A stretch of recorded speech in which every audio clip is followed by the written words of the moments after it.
आज ना मला नाश्त्यासाठी शाबूची खिचडी बनवायची होती, त्यामुळे मी शेंगदाणे छान भाजून बारीक करून घेतले. जास्त शाबू खिचडी बनवायची असेल तर तुम्ही काय करता, मी ना सर्व बटाटे परतून घेऊन मग ते ताटात शाबू आणि परतलेले बटाटे, शेंगदाणा कूट असं एक मिश्रण करून घेते. आणि शाबू खिचडी म्हणलं की दही आणि मस्त तळलेल्या मिरच्या आल्याच ना, म्हणून मी मस्त मिरच्या तळून घेतल्या.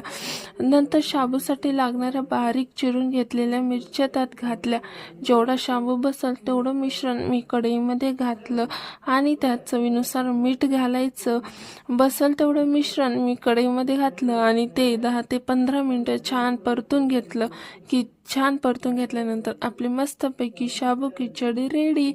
सो तुम्ही ही शाबू खिचडी ना आपण तळलेल्या मिरच्यांसोबत आणि दह्यासोबत शेअर करू शकता.